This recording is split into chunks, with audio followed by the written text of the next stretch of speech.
صحیح بخاری حدیث نمبر 2505 نبی کریم صلی اللہ علیہ وسلم چوتھی ذی الحج کی صبح کو حج کا تلبیہ کہتے ہوئے جس کے ساتھ کوئی اور چیز عمرہ نام ملاتے ہوئے مکہ میں داخل ہوئے۔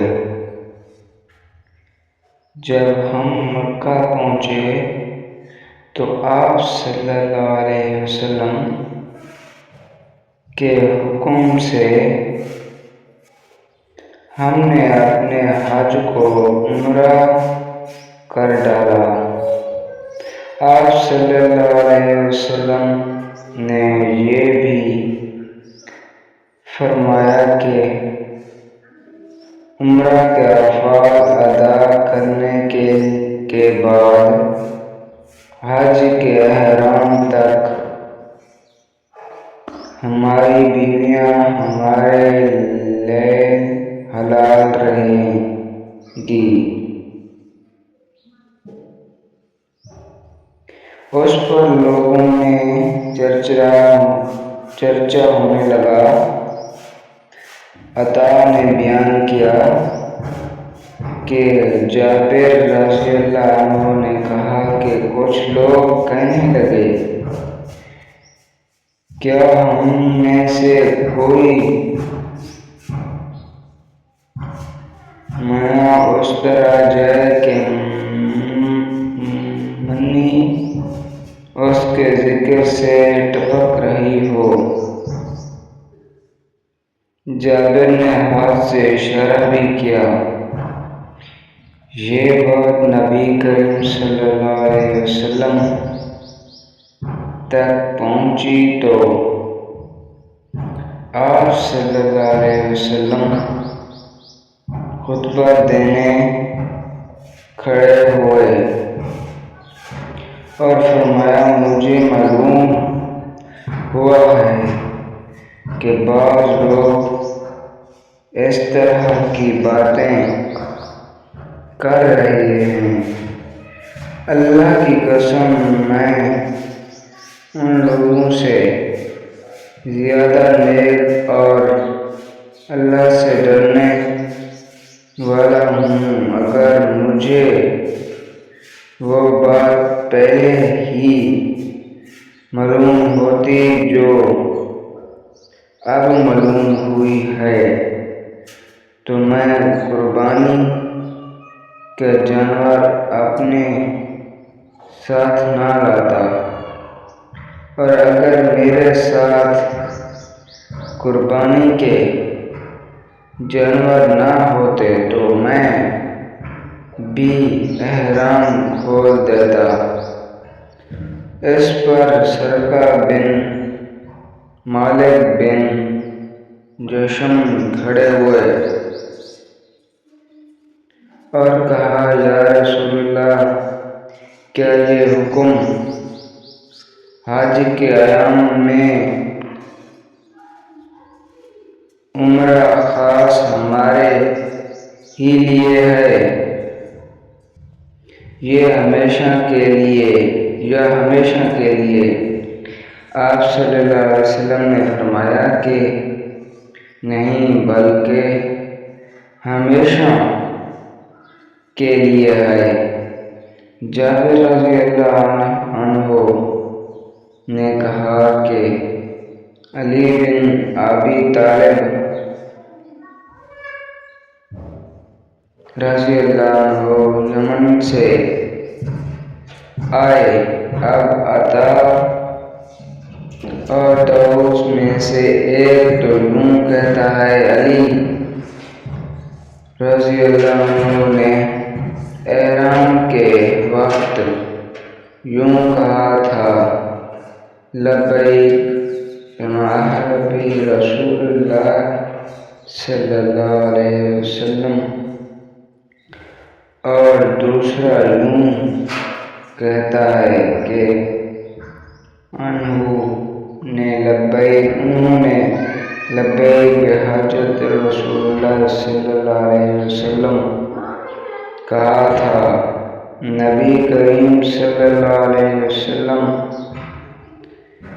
نے انہیں حکم دیا۔ صحیح بخاری حدیث نمبر 2505۔ نبی کریم صلی اللہ علیہ وسلم چوتھی ذی الحج کی صبح کو حج کا تلبیہ کہتے ہوئے جس کے ساتھ کوئی اور چیز عمرہ نام ملاتے ہوئے مکہ میں داخل ہوئے۔ جب ہم مکہ پہنچے تو آپ صلی اللہ علیہ وسلم کے حکم سے ہم نے اپنے حج کو عمرہ کر ڈالا۔ آپ صلی اللہ علیہ وسلم نے یہ بھی فرمایا کہ عمرہ کے افعال ادا کرنے کے بعد حج کے احرام تک ہماری بیویاں ہمارے لیے حلال رہیں گی۔ اس پر لوگوں میں چرچا ہونے لگا۔ عطا نے بیان کیا کہ جابر رضی اللہ عنہ نے کہا کہ کچھ لوگ کہنے لگے کیا ہم میں سے کوئی منا اس طرح جائے کہ منی اس کے ذکر سے ٹپک رہی ہو۔ جابر نے ہاتھ سے اشارہ بھی کیا۔ یہ بات نبی کریم صلی اللہ علیہ وسلم تک پہنچی تو آپ صلی اللہ علیہ وسلم خطبہ دینے کھڑے ہوئے اور فرمایا مجھے معلوم ہوا ہے کہ بعض لوگ اس طرح کی باتیں کر رہے ہیں۔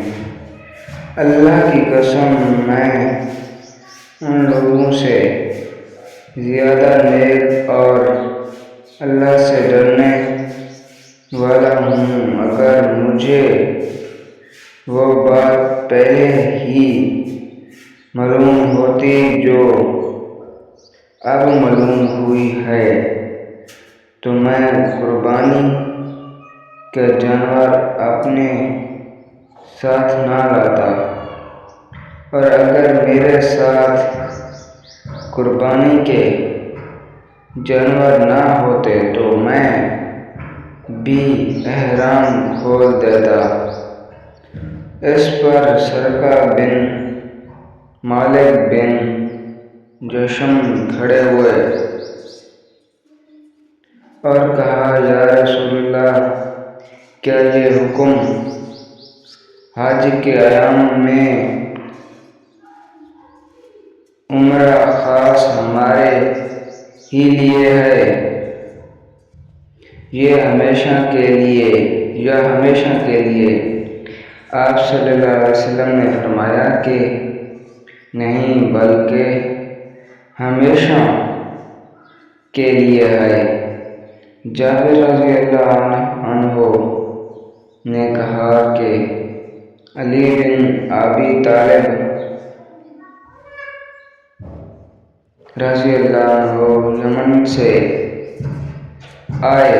اب عطا اور طاؤس میں سے ایک تو یوں کہتا ہے علی رضی اللہ عنہ نے احرام کے وقت یوں کہا تھا لبیک بما احل بہ رسول اللہ صلی اللہ علیہ وسلم، اور دوسرا یوں کہتا ہے کہ انہوں نے لبیک بحجۃ رسول اللہ صلی اللہ علیہ وسلم کہا تھا۔ نبی کریم صلی اللہ علیہ وسلم نے انہیں حکم دیا کہ وہ اپنے احرام پر قائم رہیں، جیسا بھی انہوں نے باندھا ہے، اور انہیں اپنی قربانی میں شریک کر لیا۔